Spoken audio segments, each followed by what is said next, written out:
2,000 years. I mean, think about that. That's the story we're going to try and unpack here. A history of tribes, of empires, of absolutely devastating wars, and of stunning rebirth, all playing out right in the heart of Europe. We're going to see how this contested frontier, this land of forests and clans, eventually became the continent's central power. So, yeah, how did that happen? How do you go from a scattered mosaic of peoples who for centuries were really just defined by what they were not, which was Roman, to eventually forging one of the most powerful and, let's be honest, complex national identities on the entire planet? That is the big question we're going to explore. All right, so our story, it doesn't really begin with a country. It starts with an idea and a border. To the Romans, this whole area was just Germania, this vast, kind of scary, forested land east of the Rhine River.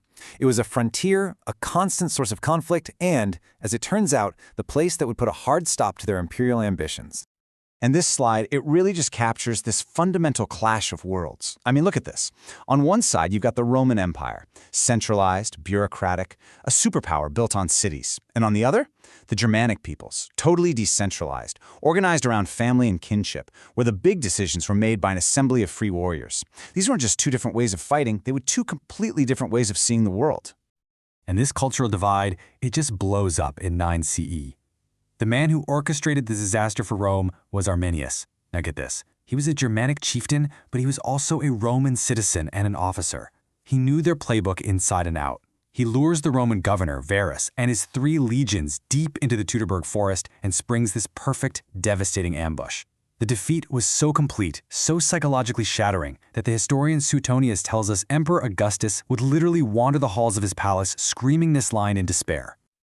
20,000. That's roughly how many Roman soldiers were just annihilated in that forest. This wasn't just a battle lost, it was a total strategic nightmare that permanently slammed the brakes on Roman expansion eastward. That grand vision of a Roman province called Germania Magna, gone, abandoned forever. The Rhine River became the fixed frontier of the empire, a line drawn in blood. Okay, so after Rome falls, a new kind of imperial idea starts to bubble up from the lands of the Franks. The Holy Roman Empire. Now, it would last for nearly 1,000 years, but its name, was always more of an ambition than it was a reality. And here's the thing you absolutely have to understand. The Holy Roman Empire was never a unified state like, say, France or England. It was this loose, messy, elective confederation of hundreds of different duchies and principalities and free cities. This deep, deep-rooted political fragmentation is one of the single most important themes in all of German history. It just keeps coming up. Now, this fragmentation, it gets thrown into overdrive by the Protestant Reformation in the 16th century. After decades of brutal religious warfare, the Peace of Augsburg establishes this principle right here. Cuius regio, ius religio. Basically, it meant that the local prince of each little territory got to decide if his lands would be Catholic or Lutheran. It was a practical way to stop the fighting, sure, but it also massively boosted the power of all those local rulers at the expense of any central authority. Yeah, that peace, it did not last. The 30 Years' War turned the German lands into the bloody battleground for all of Europe. And the cost? Well, just look at the population drop on this chart. It's a demographic catastrophe. We're talking about nearly 1/3 of the entire population wiped out. This seared a trauma of division and vulnerability into the German collective memory that would haunt the region for centuries. So, how do you get out of this mess? Well, the path forward was dramatic, to say the least. The 19th century sees the rise of this powerful new force, German nationalism. But the big question was, how was a unified Germany actually going to happen? Was it going to be through a popular, liberal revolution from the bottom up, or something else entirely? Well, in 1848, the liberals gave it their best shot. A revolution tried to create a unified constitutional Germany. The Frankfurt Parliament, which was the first freely elected assembly for all the German lands, they offered the imperial crown to the King of Prussia, and he rejected it with this incredibly contemptuous phrase. He saw it as a crown from the gutter. See, he believed in the divine right of kings, and there was no way he was going to accept a crown from a bunch of elected commoners. This failure was a huge turning point. It totally discredited the liberal path to unity and basically handed the whole project over to the hard-nosed conservatives. And the guy who swoops in to pick up that project? Otto von Bismarck. A master of what he called realpolitik, politics based on cold, hard power, not ideals. He famously declared that unity would be achieved not by speeches and majority votes, but by iron and blood. And then he went out and did it. He engineered 3 short, brilliant, decisive wars, first against Denmark, then a stunning victory over Austria to kick them out of German affairs for good, and finally, a war with France to rally the last remaining German states to the Prussian cause. It was a brutal but brilliant strategy to literally forge an empire on the battlefield. So this empire Bismarck built, it was an industrial and military colossus. But its authoritarian, top-down structure set it on a collision course that ultimately ended in the catastrophe of World War I. And what came next was this desperate attempt at democracy, and then a descent into the absolute darkest chapter of German and really world history. So after the defeat in 1918, this brand new German democracy, the Weimar Republic, is forced to sign the Treaty of Versailles. And the terms, they were just crushing. A war guilt clause that was seen as a national humiliation, a military that was basically disarmed, huge chunks of territory lost, and crippling financial reparations. This treaty just hobbled the new democracy from the very beginning, and it gave endless ammunition to its enemies on the far right. Now, the Republic, it might have survived, but it was just shattered by the Great Depression. By 1932, 6 million Germans were unemployed. 6 million.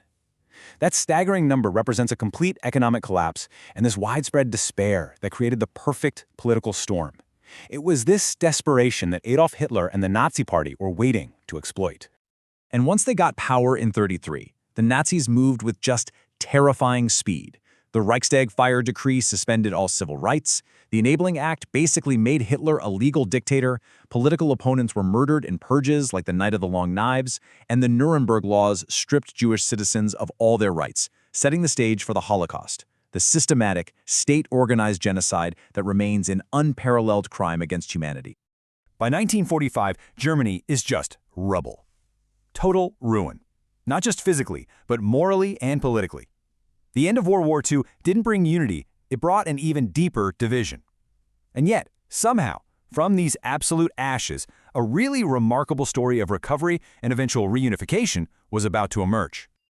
Almost immediately, Germany becomes the literal front line of the Cold War, split right down the middle. In the West, you have the Federal Republic, anchored to the Western Allies. It experienced a famous economic miracle and grew into a stable, prosperous democracy.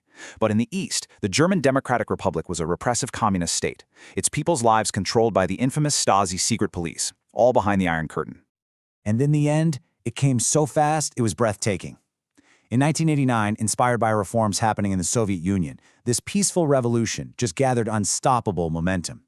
East Germans started fleeing through a newly opened Hungarian border.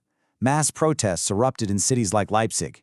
And then, on the night of November 9th, a confused East German official makes a mistaken announcement on live TV, basically saying travel restrictions were lifted, effective immediately. And just like that, the wall falls. The most powerful symbol of the Cold War just crumbles overnight. Thousands of East Berliners streamed to the wall, and the overwhelmed guards, not knowing what else to do, simply opened the gates. It was one of those moments of pure, unscripted history that signaled the end of a divided Germany and a divided Europe. What happens next is this incredible diplomatic sprint. The 2+4 agreement was the treaty that made it all official. Basically, the 2 Germanys and the 4 big allied powers, the US, the UK, France, and the Soviet Union, they hashed out a deal. They agreed on Germany's final borders, its full membership at NATO, and the end of all those post-war occupation rights. On October 3, 1990, Germany was officially one nation again. So, that brings us to today. What a journey, right? From the Teutoburg Forest to the modern Berlin Republic. It has been a long and incredibly difficult road, marked by fragmentation, devastation, and then a remarkable rebirth. The nation's history is just such a powerful lesson on the dangers of nationalism, but also on the fragility and resilience of democracy. And it leaves us with this final question. After 2 millennia of struggling with its identity and its power, has Germany finally found a stable and lasting place for itself at the very heart of Europe?